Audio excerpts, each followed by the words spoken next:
Welcome to Propel Your Career with ITMasters and ACS. We'll talk a little bit about the value of ACS certification in your postgraduate qualifications. We have a cast of thousands here today. Myself, Shane Murphy, Sales and Marketing Manager for ITMasters. Henry Louey will be speaking later on. He's the Director of Professional Certifications for the ACS. Nikita Ellis is our former credit expert at ITMasters, which is a very important position. And Nikki will be co-presenting with me. Behind the scenes, we have Hannah Clark and Kit French, who are working on moderating the questions that come over Zoom and making sure that everything runs smoothly. So thanks to them. And also I'd like to mention that there are a few ITMasters staff and former staff in the building, including one of our mentors, which is a lovely thing because we rarely get to see our mentors in the flesh because we are, after all, 100% online. I'd also like to thank for the people that are here, the ASRC for doing the catering. I haven't had a chance to have any yet, but I'm sure it's going to be fantastic. Okay, I will quickly run through our agenda for tonight. We'll talk a little bit about studying with ITM and Charles Sturt. What's the value of a master's? We'll talk a little bit about our courses and how you can complete them 100% online and how flexible we can be and try and get you through. Nikki will tell us particularly about how you can shorten your study time and therefore save yourself some money with credit and maximise your savings also with the Commonwealth supported places, which are still continuing this year, may not continue next year. We say that every year, but it really is a lottery. And then we'll welcome Henry up to talk about the ACS membership benefits and how that works for you in both areas. And we will interview one of our alumni, Stephen Price, who also happens to be an ACS member, fortunately enough.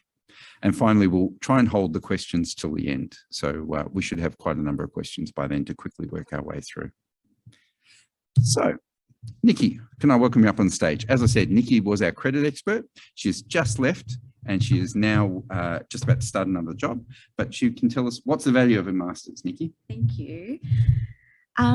Yeah, so in my experience, I've often found that employers are looking for a degree, in particular postgraduate qualification, as well as IT work experience, and industry certs certainly help as well.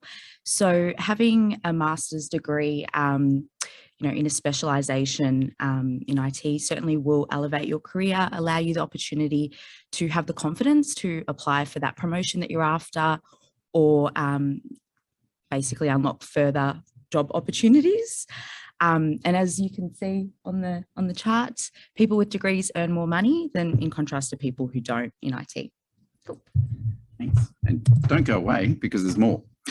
So why study with ITMasters and Charles Sturt University? Basically, we are pioneers in this field and we've been doing this for 20 years basically now.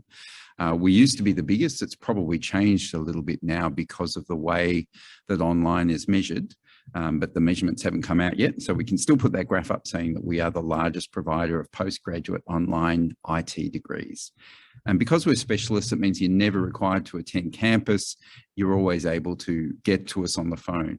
We like to sort of think of what we do as having, I suppose, a student-first attitude in that we try and help our students through. Now, whether that means making sure that you're getting the best value for your education dollar by credits and other things, we will usually try and figure out the least expensive way you can do a course, or whether it means answering questions about how you navigate the maze of the admin with Charles Sturt and all sorts of other things. Our staff are there, and Anna and Tia are two of the people who can answer those sorts of things. And they have, if you put your hands up, Anna and T, that won't help for Zoom, but that's a radio thing. But they certainly manage a lot of the admissions that come through and they see everybody's applications. Yeah, and that's basically why. I mean, we've been doing this for a long while and we know what we're doing, and frankly, I think we're pretty good at it. So Nikki, tell us about pathways into study. Great. So if you've students who already have a previous bachelor's degree in any discipline from however long ago, would be eligible to enter directly into the masters with the option of starting with the grad cert if they wanted to, which is often what most of our students do. But if you don't have a previous bachelor's degree, but have extensive years of IT work experience, that will certainly make you eligible for our graduate certificate pathway. So basically that just entails starting with the first 4 subjects of our master's program.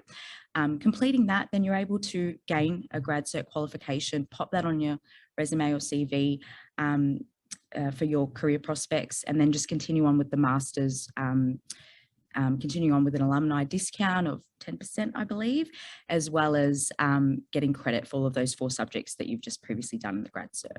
So when you say extensive IT experience, do you mean how much extensive is that? So a couple Extensive of years? is probably not the wrong word. So ideally, we're just looking for 2 years of relevant IT work experience for the grad cert pathway. But what I've often seen is students who have that IT experience usually have many years who are interested in the courses. But yeah. Great. And we will keep on swapping back and forth a little bit as we go through the presentation.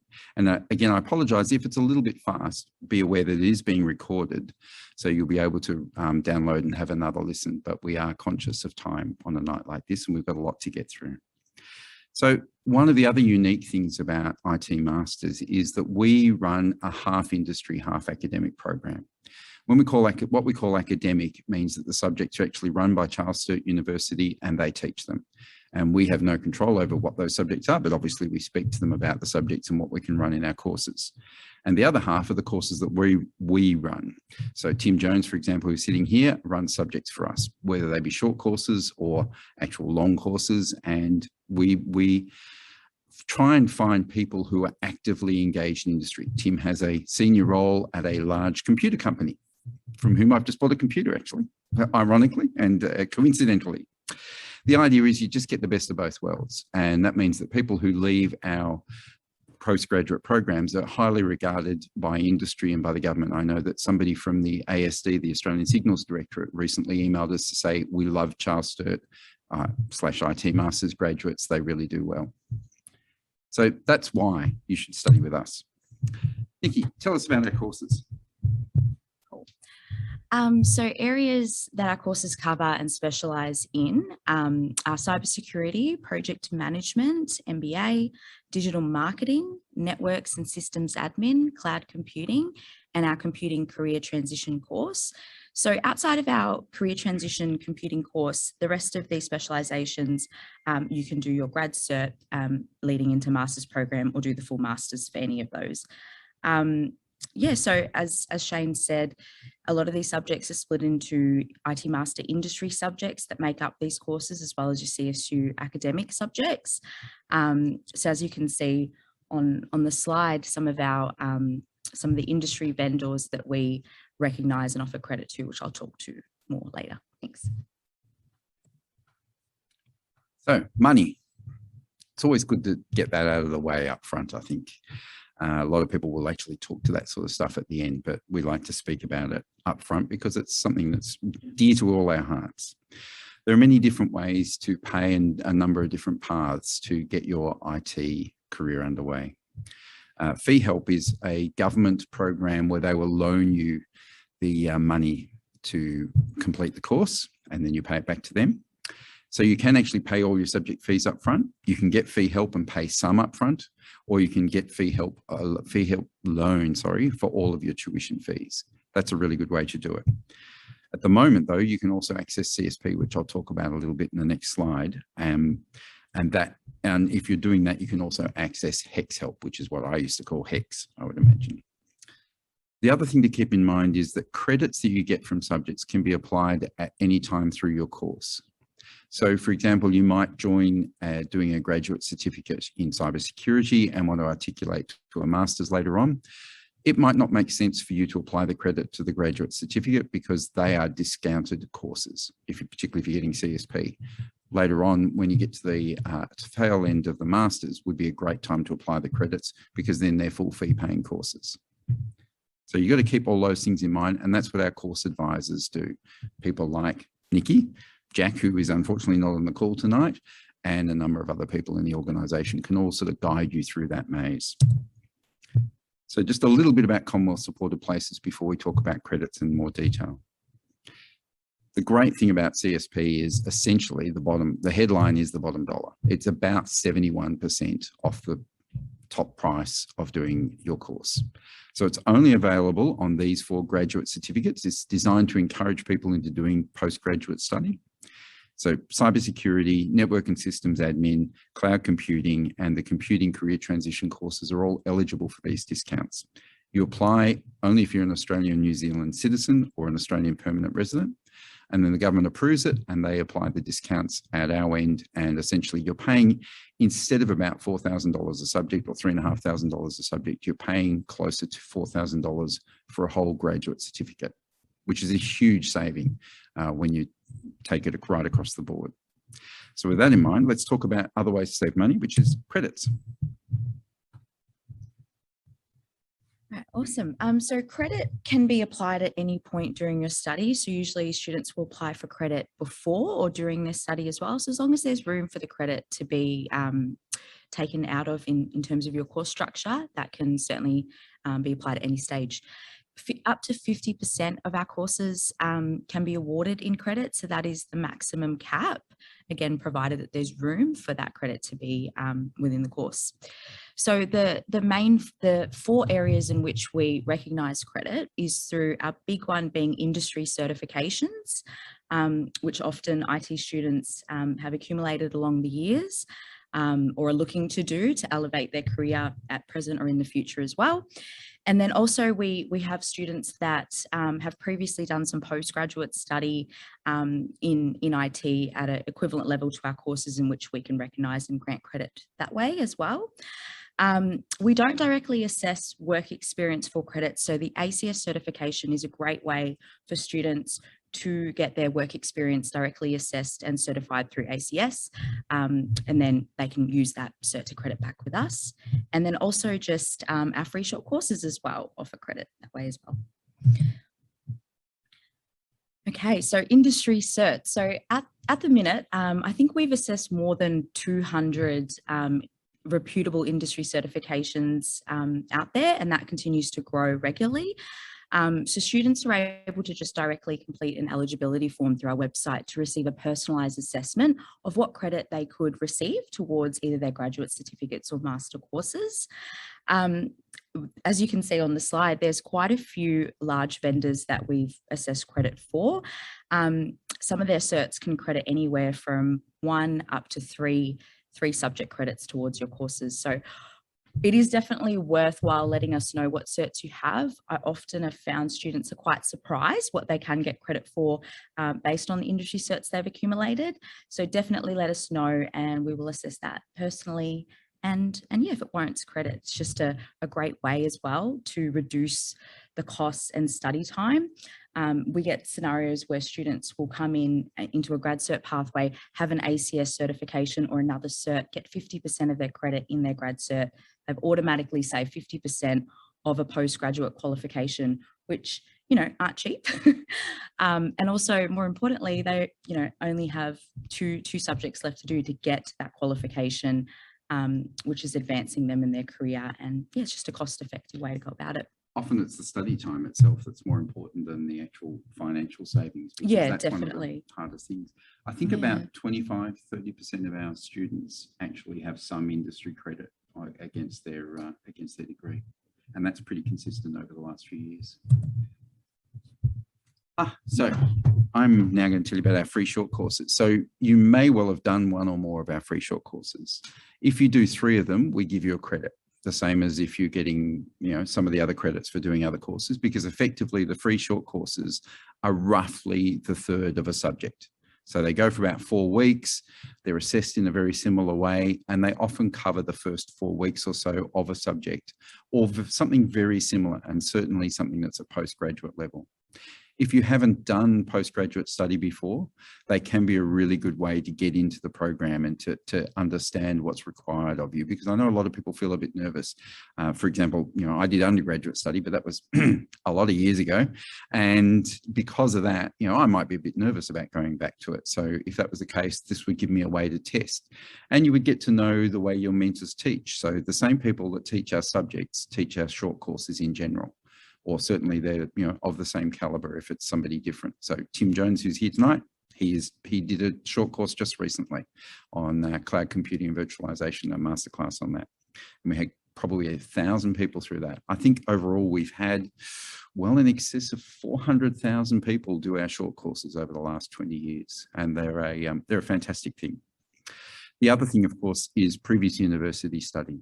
If you've done postgraduate level study, then we would map what you've done against our subjects, find the best match, and credit anything that's an 80% overlap between the two.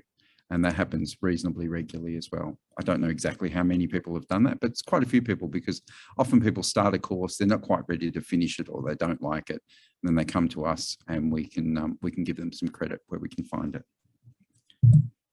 Tell us about ACS certification. So I'm sure Henry will speak more to this in a couple of slides, but as I said before, because we don't directly assess the work experience, it's a great way to go directly to ACS. They will assess your IT work experience. You don't have to complete any exams or any courses to become ACS certified, as long as you meet their requirements. So if you're able to become certified at technologist level or a professional level, you'll then be eligible for up to 2 subject credits back into the IT Master courses through those industry elective subjects. I think Stephen will tell you a little bit more about the real world application of that. But before I hand over to Henry, I just thought I'd do a little thing on the return on investment for doing ACS certification. ACS certification is going to cost you about $720 odd or so. For that though, you can be saving up to $6,200, because essentially it's going to give you up to 2 subjects return on your investment. And I don't think there are many things out there that give you an ROI, anything like that. So I would encourage everybody to do it. And I think that's beyond, that's just sheer dollar value for this single purpose alone, without any of the other benefits of ACS membership. So given that, it's time to hand over to Henry. And Henry has a magnificent bio, but there's really only 2 important things to remember. One is he is the Director of Certifications for the ACS, and he's been doing that for about 7-8 years now, I think. And before that, he was Novell in their learning section. The other really important thing is that he has a fantastic collection of Commodore computers from the early 80s, and he likes to go home and play with those when he gets a chance. Is that right? That's absolutely right. And you're an avid crime novel reader, I hear. I am. Yeah, there you go. So, got that all in a nutshell. I'd like to introduce you, Henry.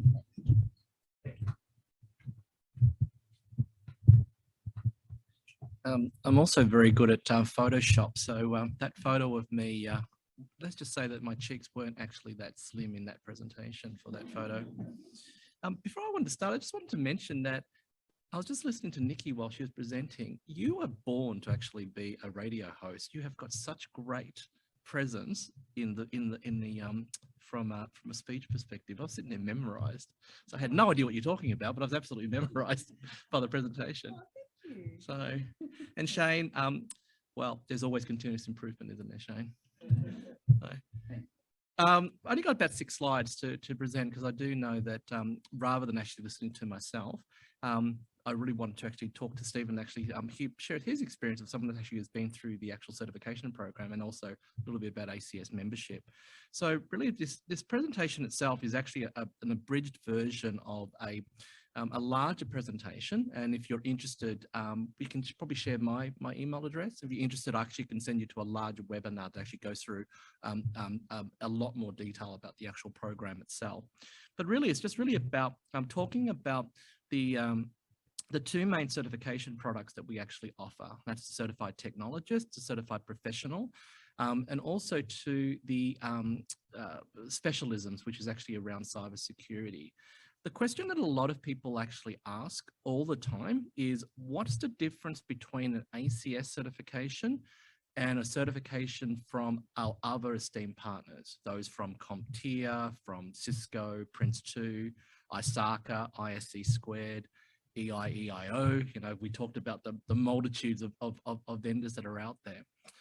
Probably the main way to probably look at it is that if you look at majority of vendor certifications, and particularly those that are at that beginner, intermediate and advanced level, you find that a lot of the assessments themselves are based on knowledge and skills. So has anyone actually done like a ITIL, Prince2, Microsoft type of certification. Steve, you absolutely have, obviously. So, but you generally find that it's really based around like multiple choice examinations or scenario based, type of questions. So while they're absolutely fantastic and a great way of being able to assess somebody's knowledge and skills around a particular proficiency, it doesn't necessarily give us any indications of how you're applying that knowledge as competence within the workforce. So as an example, I've got my ITIL foundations, but does that mean I'm actually working on this as a service desk manager, or am I, even actually working in a service management environment? So, and that's actually the difference, is that what ACS certification is looking at is that we're not necessarily looking at your knowledge and skills, because we know that you can attain them through other things like, for example, vendor certifications from our partners. We're actually looking at knowledge, skills, and competence. So it's not necessarily about the proficiencies that you bring, it's how you're actually applying it in the industry. Oh, I need to speak louder, I've been told. Okay, so thank you so much for that. People always normally say that I need to be quietened down, not the other way. So that's always new. So the best way to probably look at certification is really around benchmarking. So what does ACS use in our certification portfolio in order to benchmark an applicant's knowledge, skills, and competence? And what we use is what's called SOPHIA. And SOPHIA, or SFIA, is an acronym for the Skills Framework for the Information Age. This was an open source two-dimensional matrix that was developed in the year 2000 through the SOPHIA Consortium. At the time, it was made up of the major UK vendors, industry bodies, etc., and has actually grown to be global now. And ACS actually are part of the SOPHIA Council. But what it is, it's a capabilities framework that lists the most common skills that people use in ICT today. And the current version 8, has 121 skills identified by SOPHIA. And those skills themselves are then categorized by 7 levels of responsibility. As I mentioned, it's been in operation for over 20 years now. We're actually at SOPHIA level version 8. So there's actually there's actually a typo in that slide. SOPHIA 8 was released in September last year. So what do I talk about with SOPHIA or how SOPHIA defines, is that it looks at the skills that we use or apply in ICT today, and that could be both your proficiency skills around programming or programming, network support, problem management, etc., to soft skills. So skills like relationship management or quality assurance or quality assessment.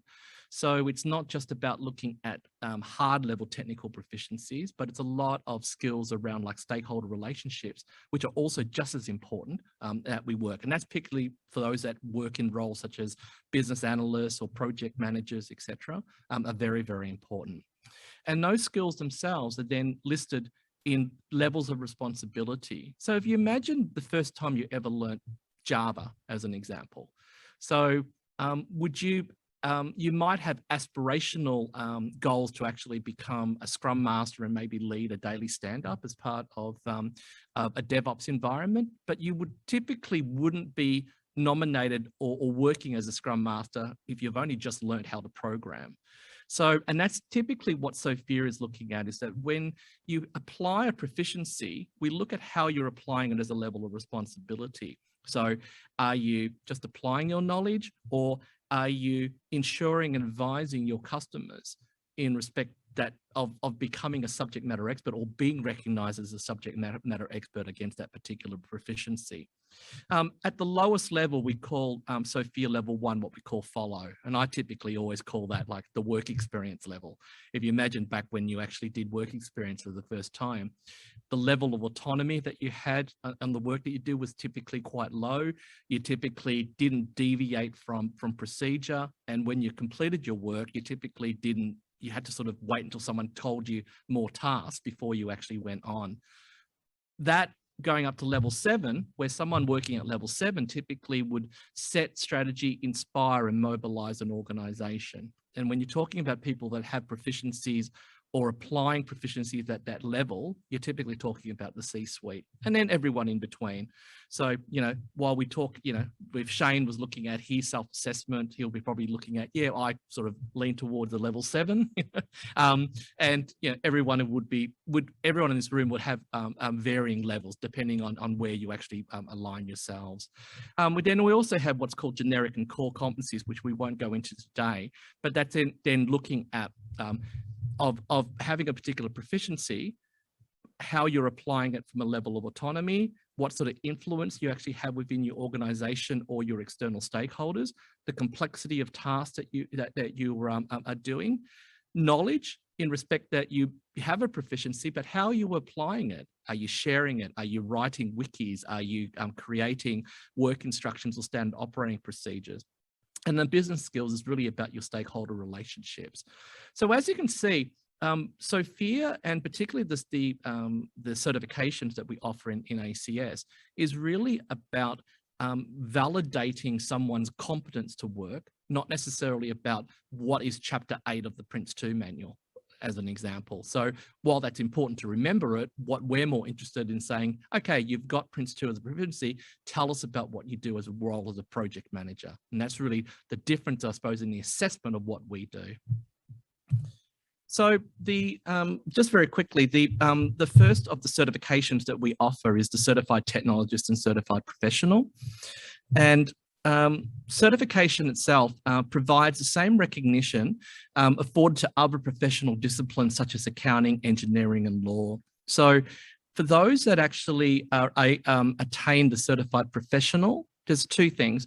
One is that it's recognised by the Professional Standards Council as well as Professions Australia, and it gives us as CP holders, and I'm a CP, I think Steve, you're a CP, a few of us are CPs here, gives us then the recognition or the legal recognition of actually working as a professional. So it's very much similar to how a CPA or a chartered accountant in accounting fields work. CP would be the ICT equivalent.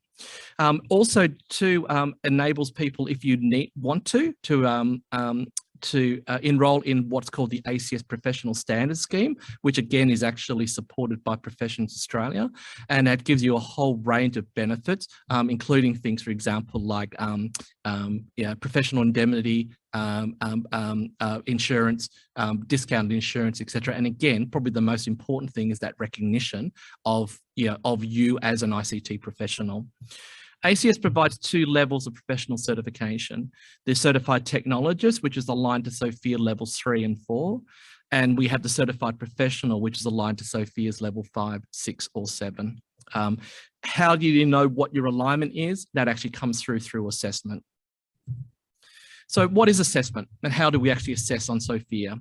The interesting thing is that it's not about remembering a particular textbook. People always say, what do I study for my certification assessment? And the answer is you don't.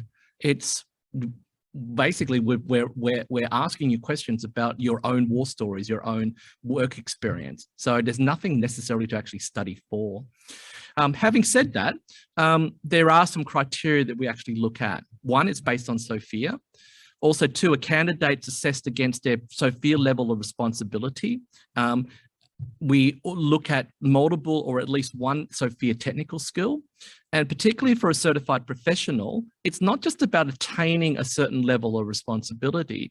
It's also about how long you've actually been working at that level of responsibility to have a duration.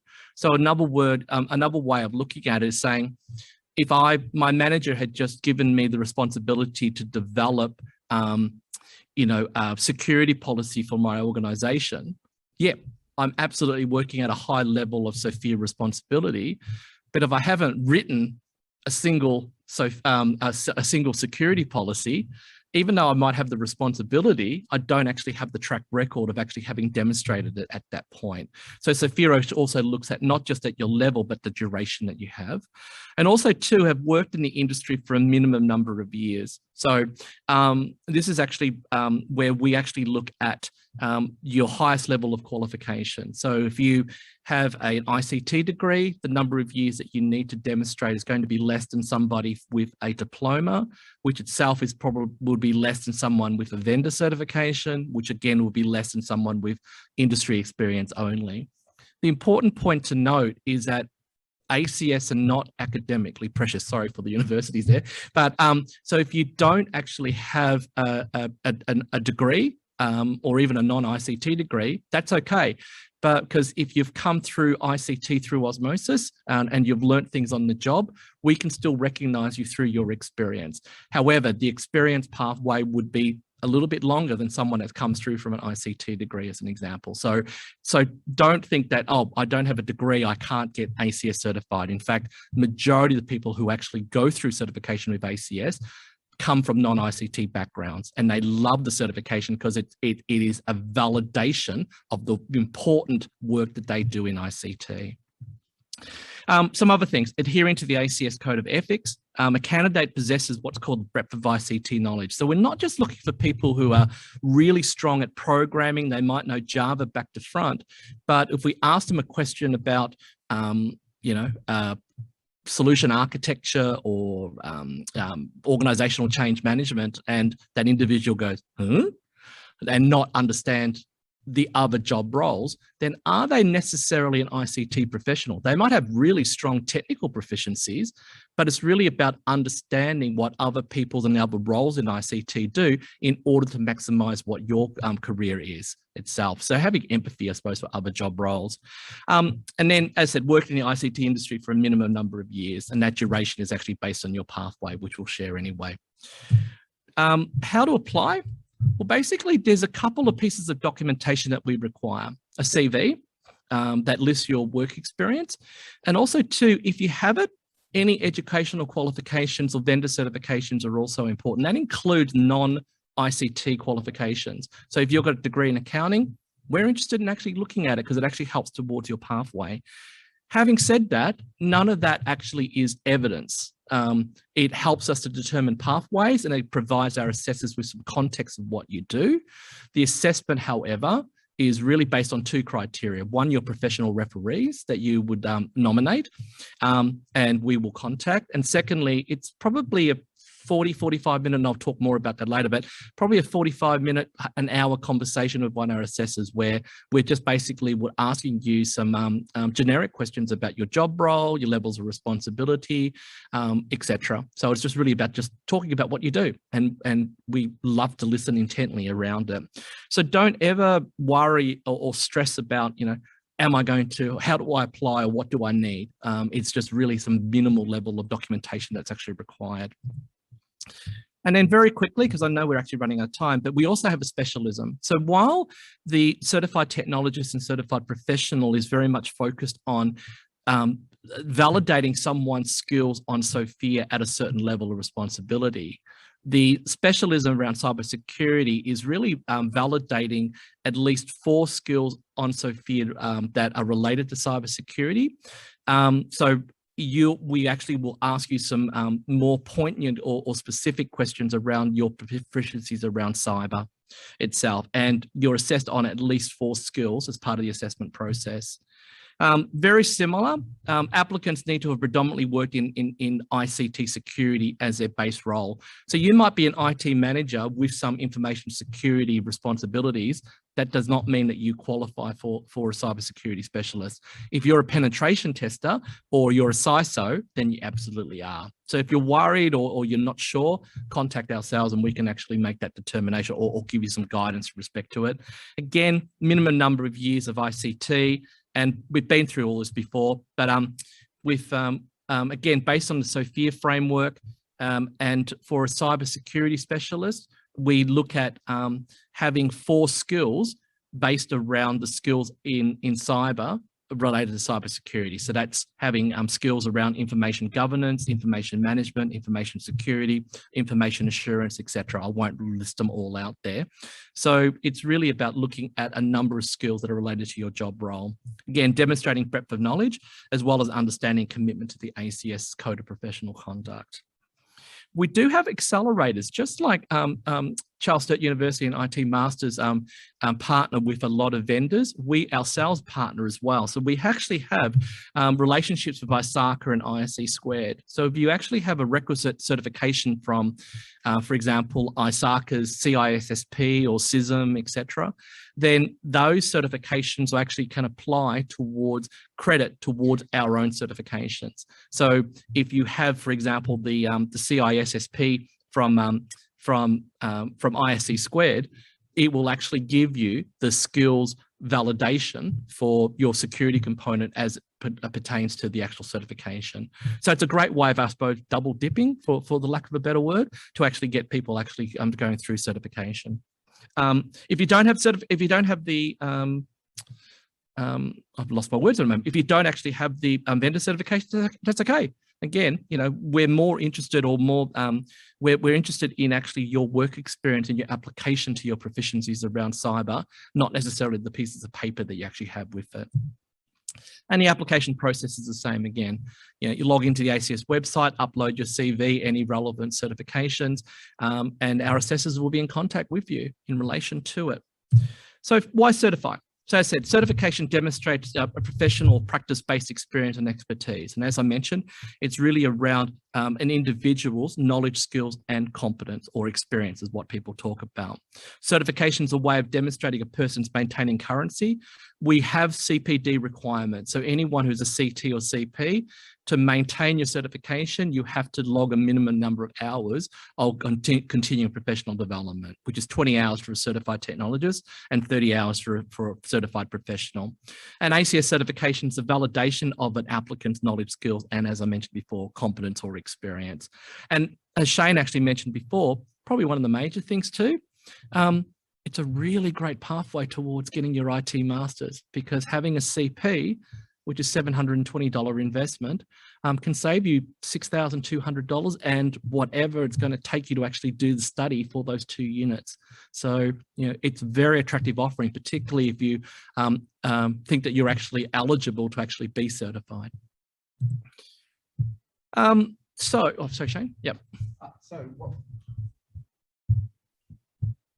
Excuse us, we only have one microphone for the Zoom thing. So what you would do next if you're interested in applying to IT Masters for a degree is to just fill out one of the eligibility forms that Nikki was referring to from our website, or just get in contact with us. That's the easiest thing, because it's all about just having a conversation and seeing where you're at and what we can do for you. And so what we'll do now, though, is get on to the next part of it, which is Henry is going to interview Stephen and talk to him about what Stephen's doing. So I'll just introduce Stephen Price and get him to come up on stage. Stephen Price is an IT Masters and Charles Sturt University alumni. As we said, he's a Master of Networking and Systems Admin with distinction from late last year, and in fact won our IT Masters graduating prize, which is how I first got to know Stephen. He's commencing a graduate certificate in cloud computing in the next session in July, which can only mean he's an absolute glutton for punishment. He's an ACS member and a certified professional, previously trained as an intelligence analyst, I should say. I'm sure he is intelligent as well. And currently managing an on-premises IT environment for the Victorian Fisheries Authority, which I'm assuming probably means something about abalone poaching, but I'm sure that Henry will get to the bottom of that. So welcome, Stephen Price. Thank you. Thanks, Steve. We're probably going to have to tag team and just share this microphone as we go through. But first thing, Steve, most important, do you collect Commodore computers? I don't actually. I'll leave that to you. Back to your dad. Steve, I know we've already known a little bit or shared a little bit about yourself. I think we probably, as a start, is well, 2 questions. Firstly, is how did you actually hear about the ACS, and you know, I suppose what drove you to actually, I suppose, become both an ACS member and pursue the ACS certification? Well, I'd actually completed my grad cert in network and systems admin, and I received an email from Charles Sturt, indicating that I could get some credits, and I contacted yourself actually, and got some more information, and went down that path of putting in the application, and it was actually quite straightforward. You obviously need to have certain skill level and to meet that accreditation, but it wasn't a difficult process. Put in my application, gave my referees, and achieved this certified professional, which really helped me to complete my masters. Yeah. And thanks for that, Steve. So it's interesting, and we hear this quite a lot, and particularly the feedback that we have people who have actually been successful in receiving an ACS certification, whether it's a certified technologist or a certified professional, they say, oh, it was actually pretty easy. And we don't say that in respect that it's a no-brainer or that it's going to be a walk in the park.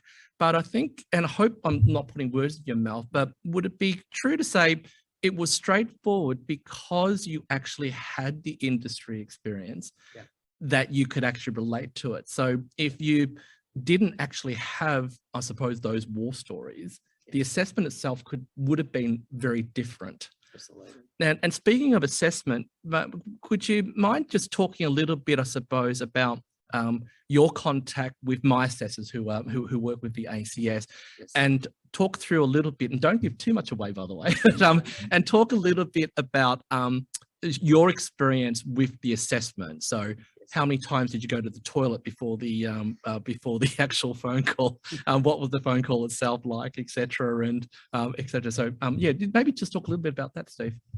It was yeah, the actual, I guess, interview or phone call was actually quite simple. Nothing like a job interview. It was just a casual conversation. Interestingly, the actual hardest part was my manager for the referee was on leave, trying to actually get through to him and say, can you please take this call? It was just a casual conversation about what I was doing and the skills I have and the experience I had. So it wasn't difficult at all. I'd call it low stress, low stress. So it's very straightforward. As long as you have the skills to substantiate the, the qualification, you know, it's straightforward. And would you recommend, for the people in the room today and also in the audience, would you recommend that they actually pursue ACS certification if they're eligible? Absolutely. I mean, for me, I'd finished my grad cert and had 4 subject credits.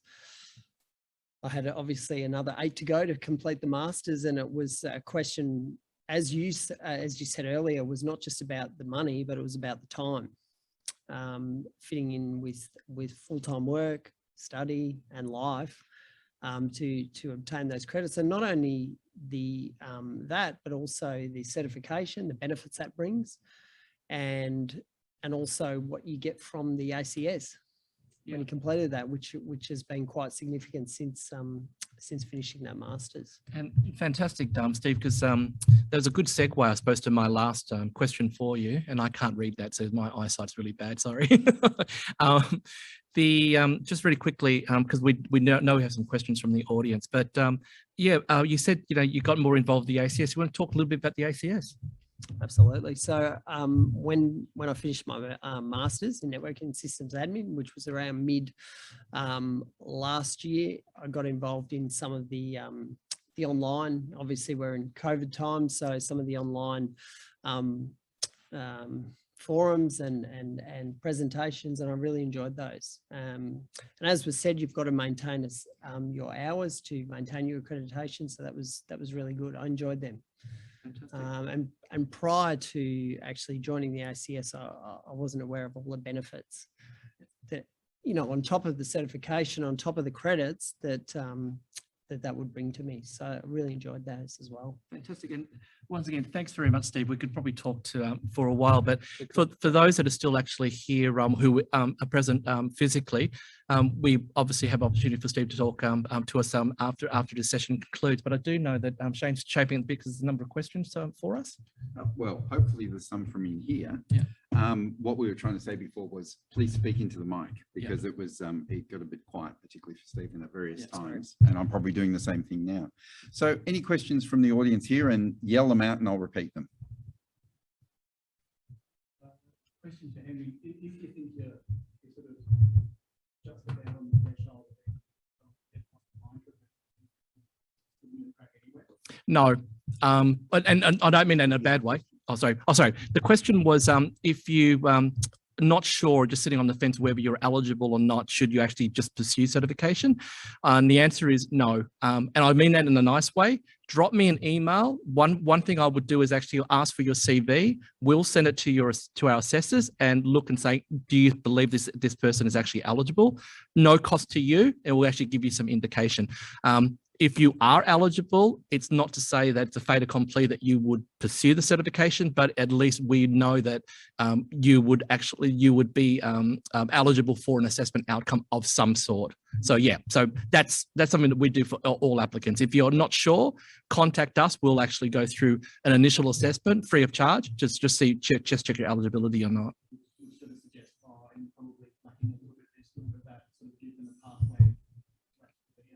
Yeah. Yeah, that's right. And if you aren't, just give you some eligibility criteria that, hey, come back in 6 months, or, you know, etc. And we go through, and that's something we're quite happy to do. Great question. Okay, just an online question was, can I get Henry's email or contact? But we will post that somewhere on the slides before we present them, maybe, or something like that. But you can just get in touch with the ACS here in Melbourne. I've got a question which Nikki is going to answer, and we'll ask for some more from our local audience. I've been asked here, Nikki, what subjects can be used with the credits? Yeah, that's a really good question. I guess the main thing you need to determine is where the credit is coming from. If it's from an industry certification, then it's highly likely that the credit will be applied to your industry elective subjects within the course structure. Sometimes we have assessed industry certs where it can go the other way and credit towards CSU academic subjects as well. So it just depends. It is a case by case. We do have a great resource on the ITMasters website, which is our credit maps. So students can independently check out the credit maps and have a look at which courses they're interested in and what credits to what within those courses. But yeah, that's usually centered around the industry certifications. But if you have previous academic IT postgraduate study that you think might be equivalent to some of our courses that you're applying for credit for, then it might be more likely that that would credit to academic CSU subjects as well. So it just depends. Yeah. Great. Any more questions from the audience?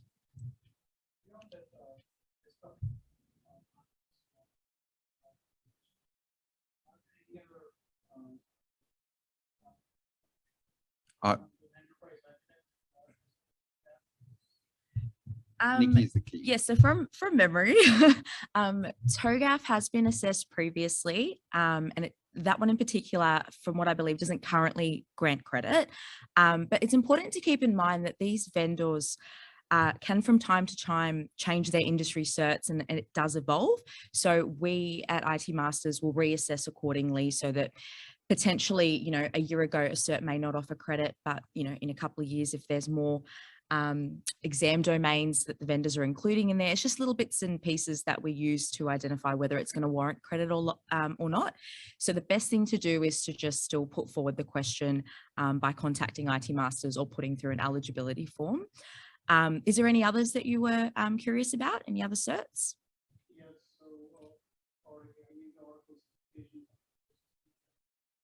Oracle, yes. So at present, no, we haven't got Oracle certs for credit. I think we did previously, but again, as the course has evolved, the credit still needs to match the course content or subject to warrant the credit. So I think that's where that shift and change happened.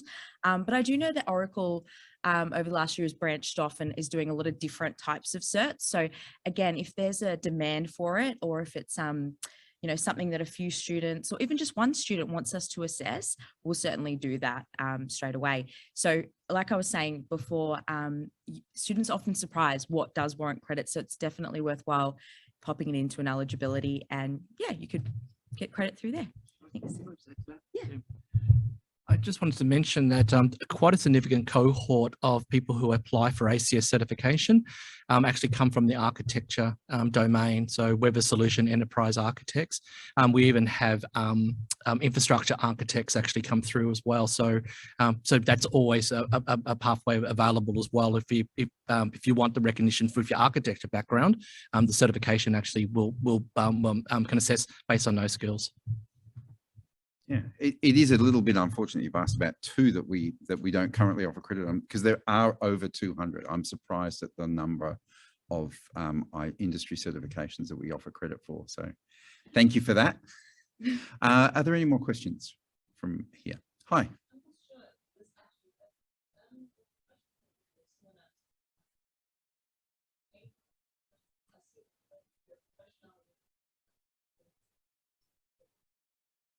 So the question was about running the professional year as part of the Masters. So I know that aside from anything else, we offer a professional year subject.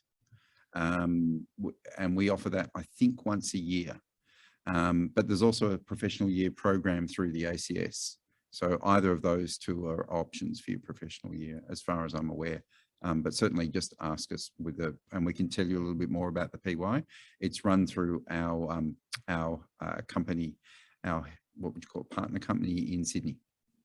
And they also partner with ACS, ironically, or nicely. Oh, can we now elaborate on the maximum 50% credit? Okay, I'll take this one. Basically, the idea is that you can't do so many industry certifications that you can get more than 50% of your entire course credited off, because that sort of devalues the value of the course. So we had to strike a balance somewhere, and the rule is 50%. So it doesn't matter what you've done, you can keep stacking those credits up, but we can only offer you 50% of the total value of the course as credits across the entire course. So if that's a master's, which is 12 subjects, you can officially get up to 6 subjects in credit. And there's quite a lot of work to be done to get to that level as well. You might get 2 from, for example, from certified professional. You might get a couple more. I think some of the CCNA courses give you 2 subjects. Various things like that. And maybe you've done 3 short courses and you've done something else along the way. And that would be about the maximum you can get. That one was from the Zoom. Anything else from the floor? Question for Steve.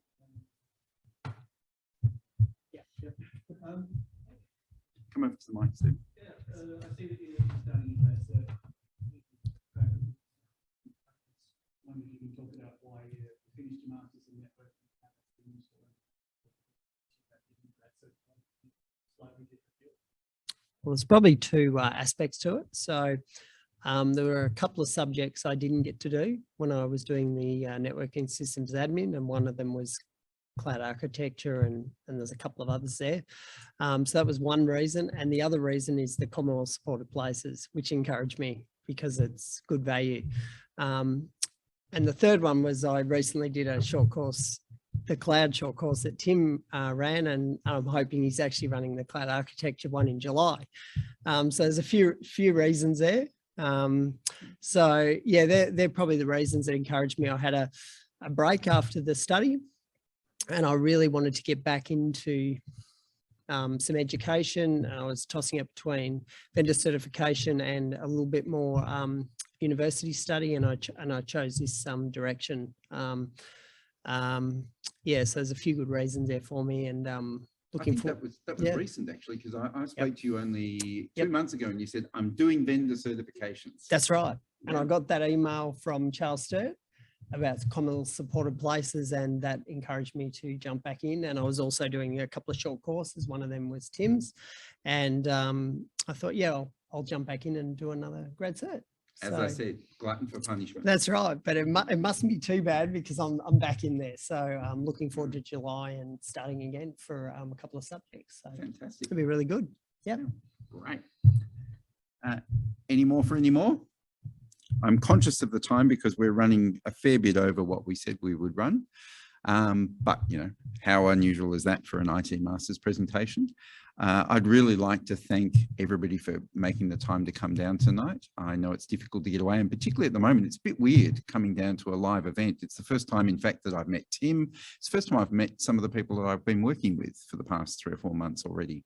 And I'm sure that's the same for a lot of us. We've all spoken to each other, but we haven't met in person. So it is great that we can safely come down and do those sorts of things again from time to time. We will be doing more live events over the course of the next year or so. A couple here and there, not great numbers, but just a few. I really like to thank the ACS and Henry for being so helpful and providing us the venue tonight. It's been fantastic, and I really don't think that I have anything more to say except thank you to our crew as well, Hannah and Kit and everybody that's been helping all the way along, and especially Nikki for coming in from her other job to come and do one last thing for ITMasters. We'll be sorry to see her go. In fact, we already are. But on that note, I would like to say thanks very much for attending. Thanks for being online. If you've got any more questions, give us a ring, email us, email or ring the ACS and get on to Henry, and we will try and set you on the right path. But I do not want to keep anybody further away from a drink than I need to. So on that note, thank you very much. Good night.